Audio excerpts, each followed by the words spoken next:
Hi, everyone, and welcome to Mzazi Talk. Today, we're going to be talking about sleep hygiene, and today I'm joined by the lovely Anissa. And we're going to be focusing and diving a little bit deeper around what it means to have a healthy sleep routine. I know a lot of us, when you think about sleep training, sleep routines, you think toddlers, you think newborns, but we forget that our preteens and teens also need to have a healthy sleep routine. And so, even you as adults, by the way, as parents, you need a healthy sleep routine, right?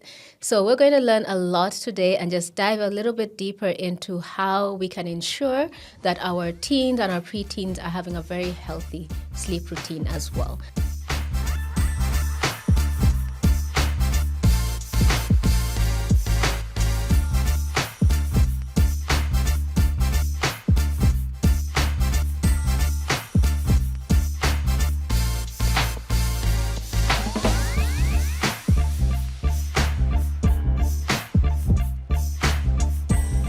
So welcome, Anissa. Thank you. Thank you for joining us. Thank you for having me. Why don't you tell us a bit about yourself? Sure. So my name is Anissa Samnani Sharif, and I am a pediatric sleep coach. I work with newborns and up to the age of 7, and I also work with adolescents as well. Like you said, sleep is not just important for babies and newborns. It's also important for adolescents, teenagers, as well as adults, parents too. So I've been doing this for about 5 years now. Very satisfying job. I got into this journey due to my own little daughter, who's almost 6 years old now. She gave me quite a tough time in her newborn stage, and that's actually how I certified myself, particularly in sleep, where I already had my degree in early childhood development, so it was just an add-on. And yes, I've been doing this for about 5 years and have helped over about 300 to 400 families now sleeping better. And we are going to definitely dive deeper today into why sleep is important for basically everybody. Yes.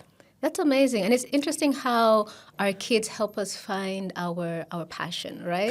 Correct. And She definitely did for me 100%. My career changed 180 degrees when she came into my life. That's amazing. Yes. And at least everyone knows that this is practical examples, things Correct. that you have actually applied. Correct, 100%. I did this with my little one, and when I saw the life-changing experience for myself, it started with the newborn stage where she wouldn't sleep whatsoever. And when I sleep trained her, within about 3 to 4 days, she was sleeping 10 to 12 hours. And the funny thing is, a lot of people look at sleep as just sleep, but it's very holistic. So when they start sleeping better, and this is not just newborns or babies, this is toddlers going up into adolescence, you see a lot of holistical change when they sleep well.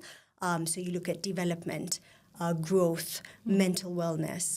There's so much that goes into it, and you see all these changes when kids sleep well.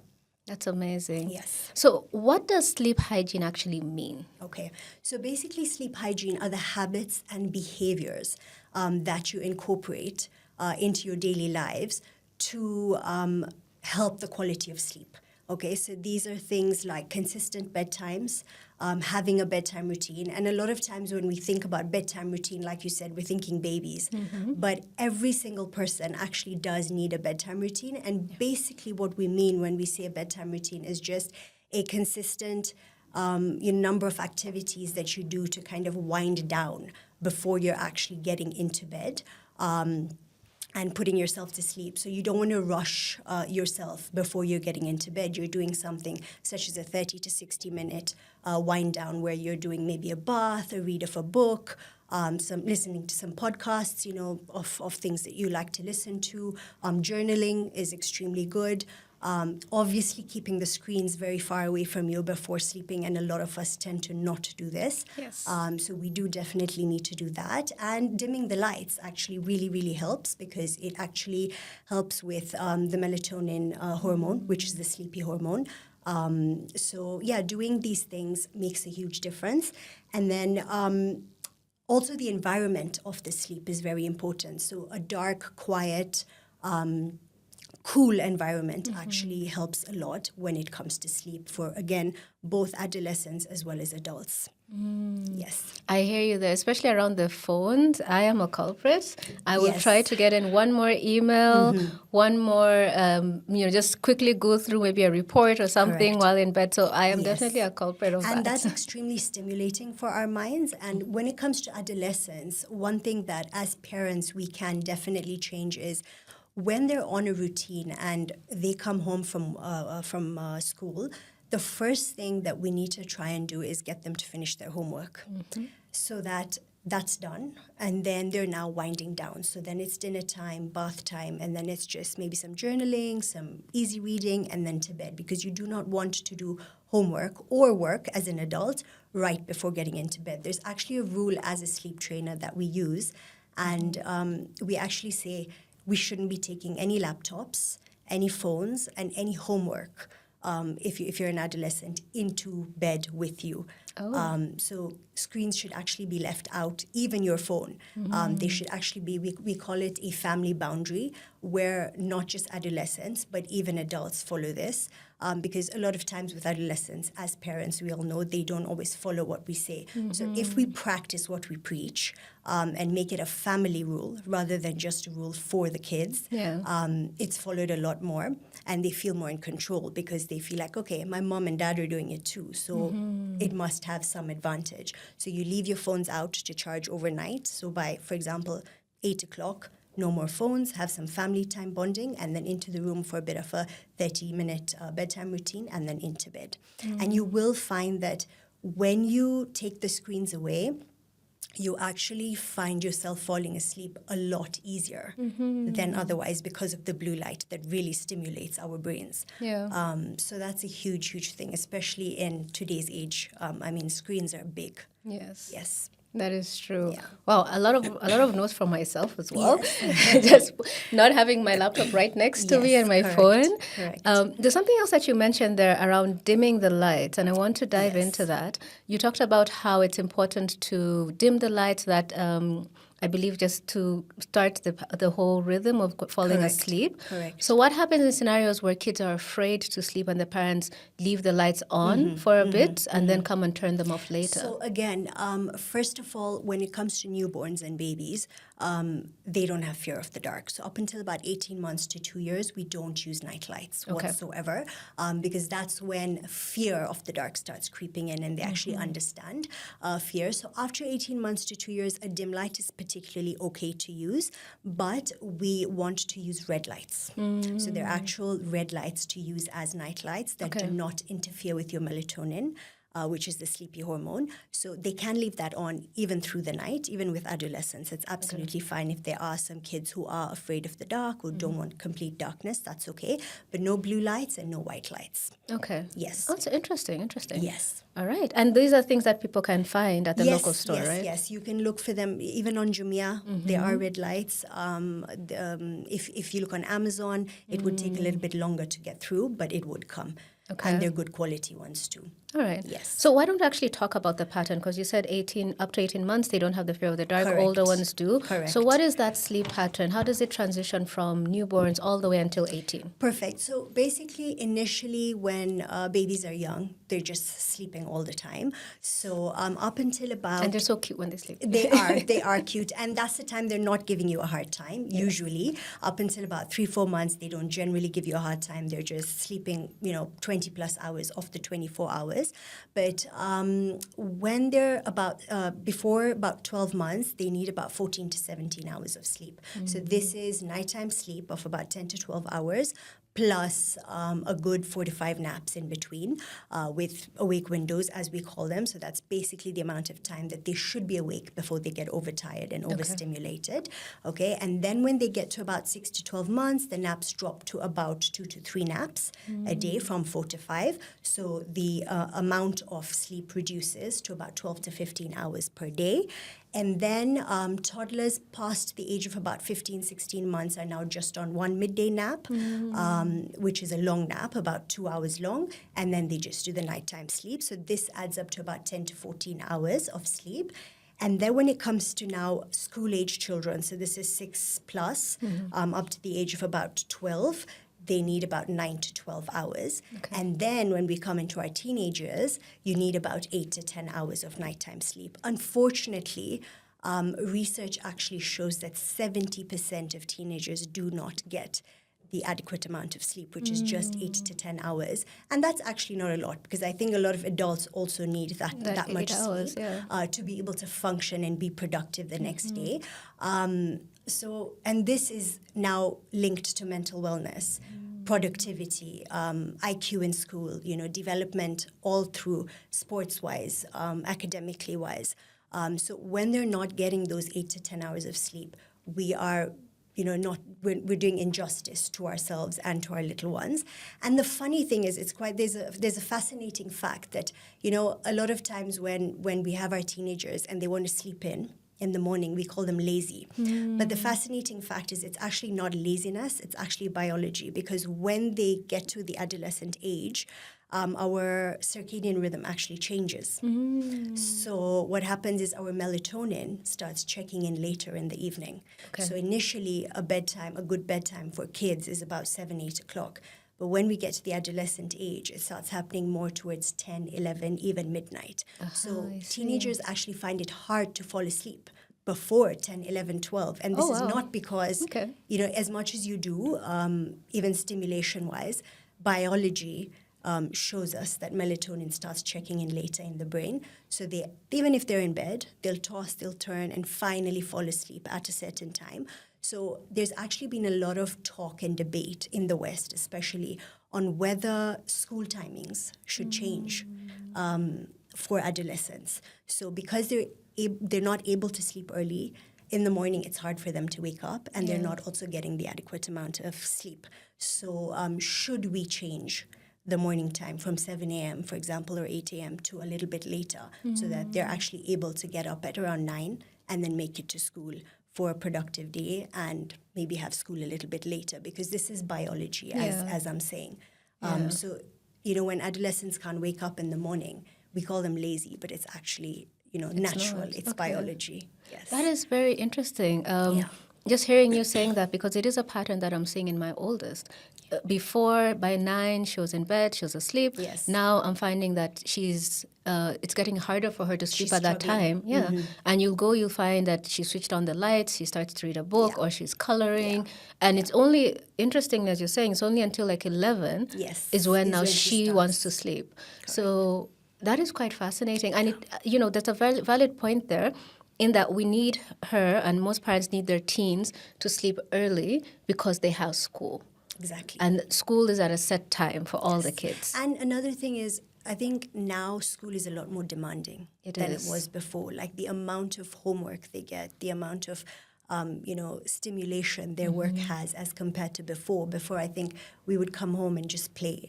I mean, we did have homework, but it was not too much. Now I think the amount of homework they have, can you even fit it in the day so that you're able to actually get that adequate amount of sleep? And that comes to kind of like the myths of sleep, that homework, extracurricular activities, and so forth are more important than sleep. But you're actually doing, again, injustice to them, because if they're not getting the adequate amount of sleep, they will not do their best in extracurriculars, whether it be sports or spelling bees or whatever it may be, or academics.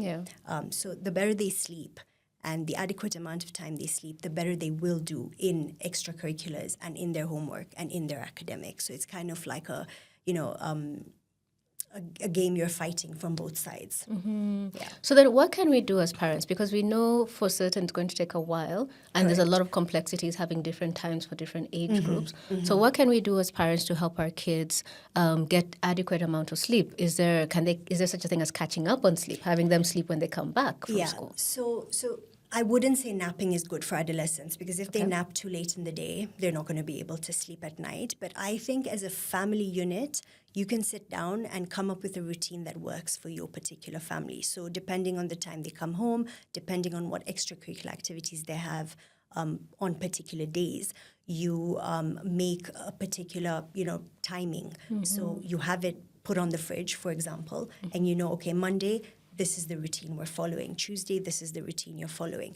And particularly what really, really helps is, no matter what your day looks like, consistently waking up and sleeping at the same time makes a huge, huge difference. So again, biologically, when you wake up and sleep at the same time, you struggle a lot less falling asleep as well as waking up. And you'll actually find that if you do sleep and wake up at the same time on a daily basis, you may not even need your alarm anymore, because naturally you wake up at that particular time. So I think kids and families thrive on routines. So the basic answer would be sit down as a unit, see what works routine-wise, and stick to that. And like you said, catch-up sleep.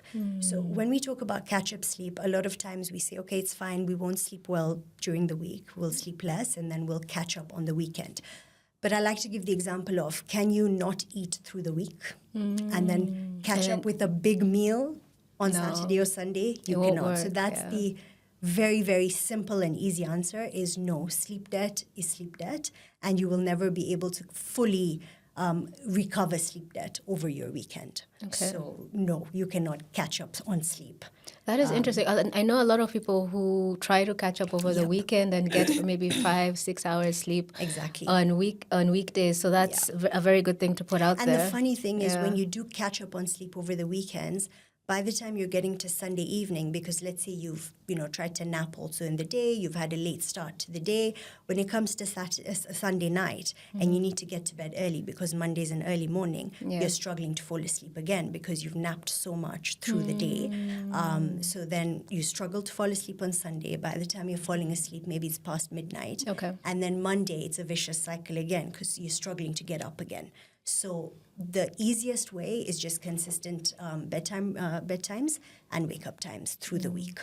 I like that. Have a routine. Yes, correct. All right. Correct. So that's a challenge to every parent out there. Create a routine for your family, something that takes into account the amount of hours of sleep each member of the family needs. Correct. Very important. And generally, you're looking at 8 to 10 hours. Whether you be an adolescent, teenager, or an adult, you need a minimum of at least 8 hours of sleep to be as productive as you can the next day. Yeah. What are some of the other misconceptions about sleep? So again, teenagers are lazy. We talked about this. So teenagers are not lazy. They're just, naturally sleeping late and waking up late. Number two, that kids will sleep when they're tired. Now, unfortunately, when kids get overtired, or adults alike, we actually have really bad quality sleep. So if you just let your kids stay awake and be like, okay, they will sleep when they're ready, they will fall asleep. But the quality of sleep that they're getting, the REM sleep, the deep sleep that they're getting, and nowadays we have our Fitbits to show us everything, you will see the quality of sleep will definitely change. So they will not sleep when they're tired. Again, routine. You need to get them into bed at a particular time. And then we talked about this as well, that extracurriculars and homework is more important than sleep. That's another huge thing. And I know that there's a lot of competition nowadays. I have a 6-year-old myself, and their days are not like when we were 6 years old. I still remember not at that. all, yes. Just an example of my little one's Monday is she's in school by 7:30. She's picked up at around 3. We go for Kumon, which is mental math and mental English. She finishes that around 4:45. Comes home and the gymnastics teacher is at home from 5 to 6. So you can imagine a 5 or 6-year-old doing all those hours of extracurriculars and all that. And she only manages that because I am extremely strict with her routine when it comes to sleep. So on Sunday nights, she's in bed by 7 p.m. sharp. So when she's awake at 6:30, she's got a good 11 and a half, 12 hours of sleep. And that is why she manages the day. So please don't overpower or overdo their schedules where you're not putting enough importance on the sleep, but you're putting more importance on the homework and the extracurriculars, because when they're not sleeping well, they're not going to do their best in those extracurriculars or academics anyways. And then, like you said, weekend catch-up sleep. That's another huge myth where we think we can catch up on weekends with the sleep, but it's not the best idea. Yeah. Yes. That's very important. And you've touched us on this a bit, but have you had a scenario where you've met a child, an adolescent who is really struggling or had a negative impact because of poor sleep hygiene? Yes. So, a lot of times they have concentration issues. So it's not that they're not smart. It's not that they can't absorb this information. But I have had particular cases where parents come to me and they're like struggling to wake up in the morning. Teachers are always complaining that they can't, manage through even a class without maybe even falling asleep during class, or are just not able to absorb. So like by mid-time of the class, they've switched off. And the first question I usually ask them is, do you have a routine? And is the kid sleeping a particular number of hours? And then that's where it shows that, nope, they're getting about, maybe 5-6 hours of sleep. And when we make those changes and we do consistent bedtime routines, earlier bedtime routines, within just a week, 10 days, we actually see a huge difference. And teachers also see the difference between kids who are able to sleep, like who are sleeping longer hours and quality sleep, rather than kids who are not. And this is not just academically, but sports-wise as well, extracurricular-wise as well.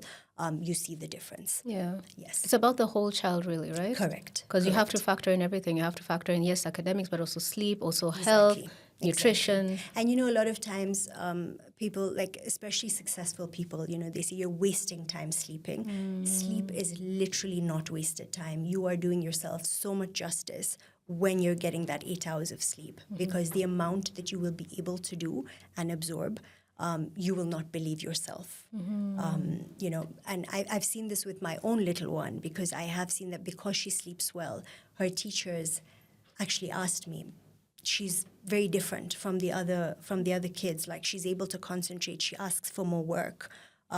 What are you doing that's different? And I said, I think it's the sleep. Wow. So, you can see that even without the teachers knowing, they're like, something's different. So it makes a huge difference. You can That's see amazing. it. Yeah. And she's a very fast learner. And honestly, I adequate that to the amount of sleep that she's getting. And the other thing is, they end up understanding those boundaries, because like my 6-year-old child, she never fights sleep. So she knows that 7:30 is bedtime, no matter what, and this last year on New Year's, I decided, okay, look, she's almost 6 years old. I want her to come out with us. I want her to have a meal with us on New Year's and party with us a little bit and then get to bed. So that's from 7 to midnight. Correct. Okay. Right? So she has, when we go to like mosque in the evenings, she's able to stay awake a little bit longer, but that's because she naps in the afternoon. So she does make up for that lost sleep. So she did nap on New Year's Eve, New Year's during the day. We went out. At around 9 o'clock, she started complaining. So we had eaten and everything. I'm like, look, the balloons are there. They're going to come down at 12 o'clock. Let's give it, let's dance a little bit more. Let's, have a little bit more fun, and we'll get to 12 o'clock and then we'll go home. 9:30, she tried. 10 o'clock, she's like, Mom, bring me a balloon in the morning. I don't care. I need my bed. So, you can see that the more consistent you stay, they actually want that sleep, because they feel the difference when they're able to sleep and when they're not.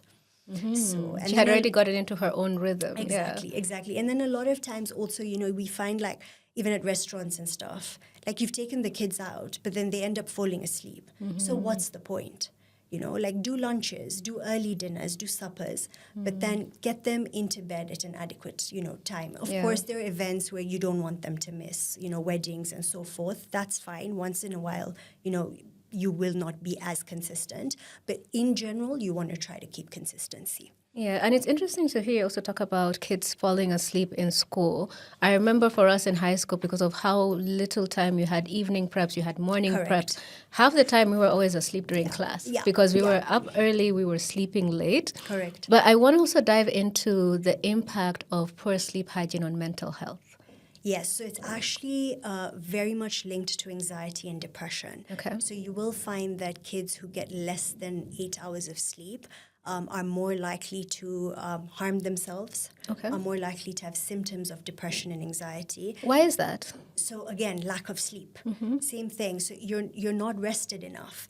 And then it's also linked to the hormone that gives us stress, cortisol. Okay. So the less you sleep, the more cortisol you have. So the stress builds up, depression builds up, anxiety builds up. And it's not like we have we already have enough stresses in life at this stage of life. Like I said, school has become so demanding. There's so much competition. You want to be good at everything. Your parents are pressuring you. So the least you can do is don't spike your cortisol levels. Sleep at least enough so that you're able to then manage the other stresses and not give yourself even more stress and then get into this depression and anxiety. And then a lot of times I feel like parents don't understand this depression and mental wellness, because I guess when we were younger, me alike as well, if you go to your mom and you're like, oh, I'm not mentally okay, they're like, what are you talking about? You're a kid. What mental stress do you have? What struggles do you have? What are you thinking about? Exactly. But now we've started to understand that, you know what, these things can start from a young age. And there are things we can do to help from a young age. Talk about mental health, sleep, hygiene, like we're talking about. Have what do they call them? The group discussions, in school. Just something as little as my little one is in nursery still, and they have a mental wellness week where they try to teach them in just layman terms, what is mental health? So they say being kind to people, not bullying, stuff like that. So they're teaching them from now that mental health is important. Yeah. So one thing you can do is better sleep for better mental health. That's amazing. So there's less depression, anxiety. Yeah. Because based on what you've said, we're seeing that sleep is very important when it comes to academic performance, how Correct. they focus on their co-curricular activities and how they perform there, their mental health, their ability to concentrate, and basically their overall health and wellness. Exactly. So it's really fundamental for a child's growth, especially preteens and teens, to have a healthy sleep routine. But we know it's not easy.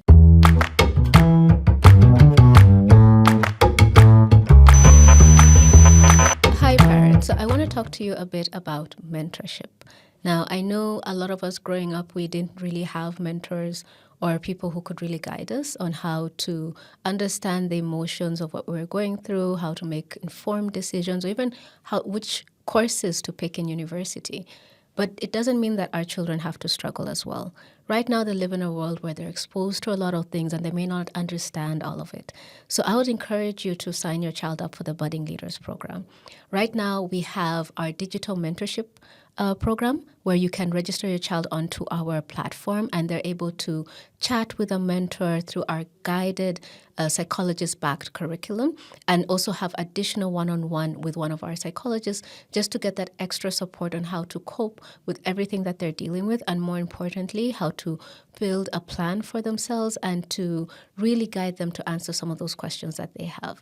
We're here to work with you as a co-pilot, so check out our website, mamamzazi.com, and just learn more about how you can register your child for our Budding Leaders Digital Mentorship Program. Thank you.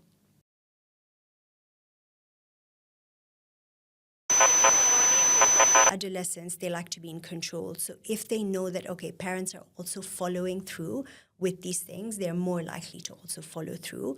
And again, like I said, biology, when they are consistent with going into the room at a certain time, they will not struggle. So already just basing that consistency of being in bed by, for example, 9 o'clock, if they're in bed every day by 9 o'clock, I promise you within 10 minutes, they'll be asleep and they won't want to be switching on those lights or trying to do other things. And I remember I myself used to try to do that, I would sneak in and my mom would come checking on us like quite a few times, but I'd be like reading under the covers with the torch or whatever. Yeah. But when I realized that, the consistency was helping, like if you're in bed at a certain time, you actually do fall asleep pretty quickly and you're not fighting it. But the main thing is honestly screens. If screens are not part of it, they're not going to struggle. Okay. Yeah. I like that. I would say keep so the screens away. And routine. Screens and routine. Things. Yes. Okay. Yes. Love that. So any final thoughts, any final words of advice for parents? So basically all I'd say is sleep is not wasted time. So please don't think that when your adolescents are sleeping, they're lazy. They're actually physically growing, mentally growing. And one more thing that we've not talked about is immunity. When kids sleep, they do not get sick as much. Okay. So it's very interesting. When we get sick, what do? We sleep. because that's recovery for us. So your body's actually forcing you to sleep, and that's why you fall sick. But if you're sleeping enough, you just don't get sick because your immunity goes up. And you will find that when you allow your adolescents to sleep these 8 to 10 hours, if you, let's say your child generally falls sick once a month, and even if their friends and all are sick in school, their colleagues are sick in school, they won't catch it that quickly. And even if they do, the symptoms will be a lot less, and they'll get over it pretty quickly. So again, immunity is a huge thing when it comes to sleep. So it's not just physical and mental growth, but immunity health-wise. You'll find your doctors will also tell you sleep. So that's basically, sleep is important. Please, it's not wasted time. Yes. Yes. Awesome. Thank you so much, Anissa, Thank for that. you. And I mean, if you needed someone to tell you why you need to make sure your kids have adequate sleep, I think you've heard it here. All of the different ways a healthy sleep routine affects your child, from nutrition to mental health to immunity, performing well in school. It's not just important for your kids, but even for yourselves. So follow these rules yourselves as well. Exactly. Don't have a TV in the room, stuff like that. It's important. No saying I will sleep when I'm dead, because that's something that parents use a lot. Exactly. Yeah. Exactly. Because overtiredness, quality of sleep is honestly not the best. Not at all. So even though you've slept, you're not going to feel rested the next day. Yeah. Yeah. I love that. Well, thank you so much, Anissa. And thank you, everyone. If you have any questions, feel free to put them in the comment section.